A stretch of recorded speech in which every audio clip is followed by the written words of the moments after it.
Hello student, मैं doctor Anil Kumar Jain. आज एक नए टॉपिक के साथ। आज का टॉपिक है अधिगम का सक्रिय अनुबंधन सिद्धांत, ऑपरेंट कंडीशनिंग थ्योरी। इस सिद्धांत के प्रवर्तक हैं ब्यूर, हर्श, फ्रेडरिक स्किनर, जिनको हम बीएफ स्किनर भी कह देते हैं, और ये अमेरिका के रहने वाले हैं। इस सिद्धांत के अन्य नाम में क्रिया प्रसूत अनुबंधन सिद्धांत, नैमित्तिक अनुबंधन सिद्धांत, और छात्रों इसे आरएस थ्योरी भी कह देते हैं।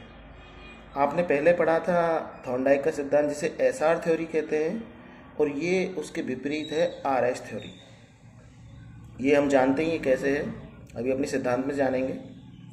इन्होंने अपने इस सिद्धांत के द्वारा बताया कि किस तरह से सीखा जाता है। इन्होंने एक प्रयोग किया चूहे पर, और चूहे के बाद इन्होंने कबूतर पे भी किया था, और इन्होंने अपने इस सिद्धांत पे सबसे ज़्यादा बल दिया था पुनर्बलन पर, रेनफोर्समेंट पर। तुम जानते हैं किस तरह से? जैसा आप चित्र में देख रहे हो, इन्होंने एक बॉक्स लिया और इस बॉक्स का नाम स्किनर बॉक्स दिया। ये क्वेश्चन आ चुका है एग्जाम में कि स्किनर के बॉक्स का क्या नाम था। बहुत सिंपल क्वेश्चन था, तो आंसर स्किनर बॉक्स।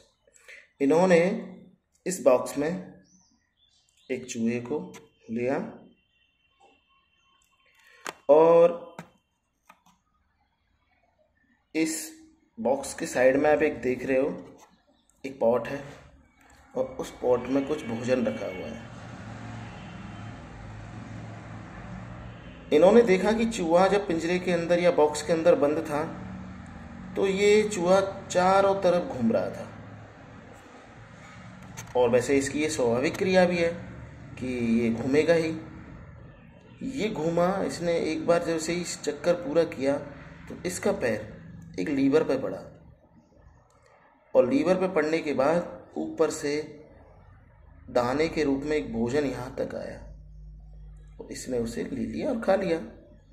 ऐसे ही फिर इसने दोबारा से इसकी जो स्वाभाविक क्रिया थी, ये इसमें घूमा और इसने देखा, फिर दोबारा से एक दाना मिला इसे। स्किनर ने अपने इस बॉक्स को इसी तरह से तैयार किया था कि अगर एक चक्कर पूरा होता है और चूहा इस लीवर पर पैर रखता है, तो ऊपर से भोजन के रूप में एक दाना आ जाएगा। चूहा ने सोचा, या चूहा ने देखा कि एक बार घूमने से खाना मिलता है, तो ये और तेज तेज घूमने लगा।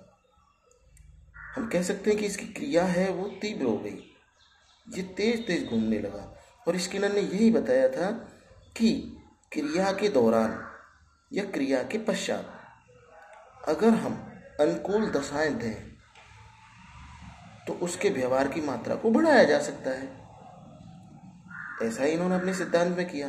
अनुकूल दशाएं क्या थी? चूहा के लिए भोजन था, या भोजन जो इसे मिला एक पुनर्बलन के रूप में मिला। तो ये सिद्धांत आरएस थ्योरी क्यों है? क्योंकि इसमें पहले रेस्पॉन्स हो रहा था, क्रिया हो रही थी, उसके बाद स्टिमुलस के रूप में इसको दाना दिया जा रहा था या पुनर्बलन दिया जा रहा था, और जिसके द्वारा इसको बल मिल रहा था, आगे और क्रिया करने के लिए इसको बल मिल रहा था।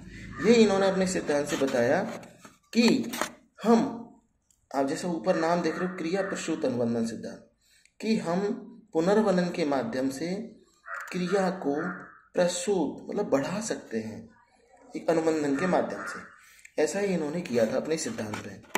इन्होंने ये बताया था कि अगर कोई क्रिया की जा रही है, तो उसके तुरंत बाद हमें पुनर्बलन देना चाहिए। अगर पुनर्बलन देने में हम देरी करते हैं, तो प्रभाव कम हो जाता है, उस पुनर्बलन का प्रभाव कम हो जाता है। ऐसा इन्होंने अपने सिद्धांत में बताया।